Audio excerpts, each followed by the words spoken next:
our final method, the dinosaur method. This method you guys tend to like because we have a little bit of fun with it. So let's just jump right into it and get started. So this time we're gonna do a fraction that has addition because previously we did subtraction. So let's go with 3/8 plus 2/5. So right now we have two fractions that have unlike denominators, and our goal is to end up with two fractions that have common denominators. So the whole purpose of the method that I'm going to teach you is so that at the end we end up with two fractions that have common denominators that we can actually add together. So my first color,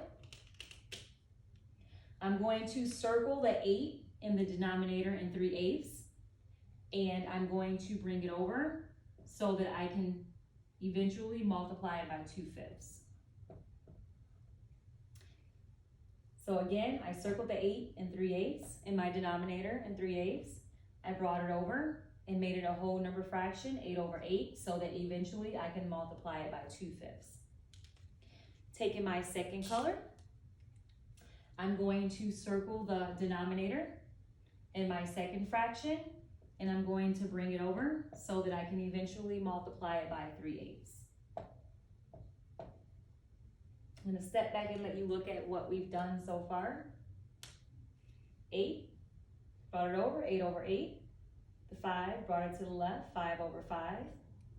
Now I'm going to multiply each fraction straight across. So I'm going to take my 2/5 and I'm going to go 2 times 8 is 16. 5 times 8 is 40.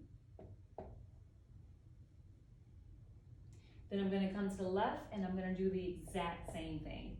3 times 5 is 15. And 8 times 5 is 40. So if you look, we started with two fractions that have unlike denominators. Now we have two new fractions that have common denominators. So now I'm going to draw circles around my new fractions, because visually I just like things color coded and things circled so that I can go back and say, okay, I know where I started, so now where did I end? So now I'm going to bring those two fractions together so that I can add them together. So I'm going to bring down 15/40. And I'm going to bring over plus 16/40. So remember, if I started with addition, I end with addition. If I start with addition, I end with addition, which means if I started adding, I end with adding.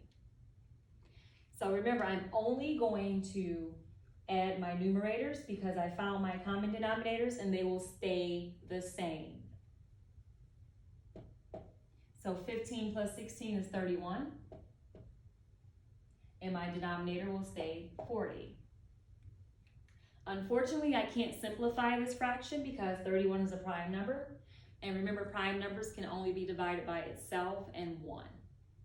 So this will be my final answer for this entire process of adding these two fractions together. And then to make it fun, we can add some teeth in here for a dinosaur, a little scary dinosaur. At least to me, it looks like a dinosaur. Me and maybe 80% of my class.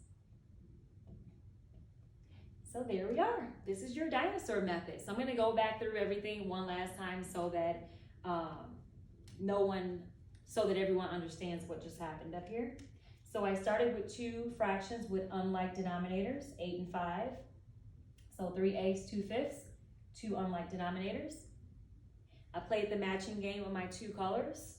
I circled my 8, which is the denominator, to 3/8, and I brought it over to the right side so that I could multiply it by 2/5.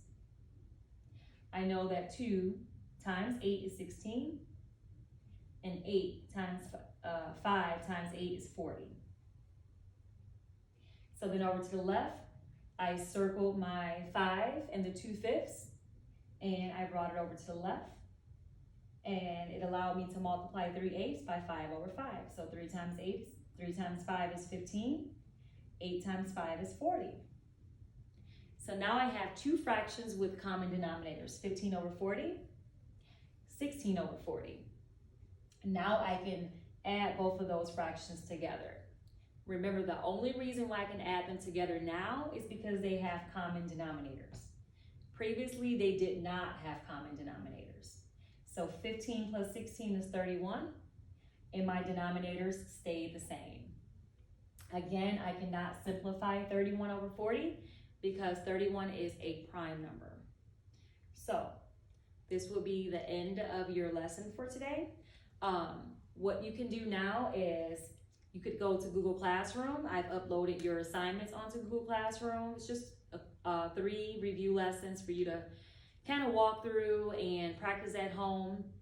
If you open it with a Google Doc, you can actually write your answers right on to the document, or it's okay if you use pencil and paper. Extra practice, you can log on to mobymax.com and ixl.com. I have also assigned lessons on there for you to practice while you're at home. Again, if you have any questions, do not hesitate to dojo me, email me, Google Classroom message me. I'm here to help you, and I'll upload another lesson on Friday. Until then, see you guys later. Bye.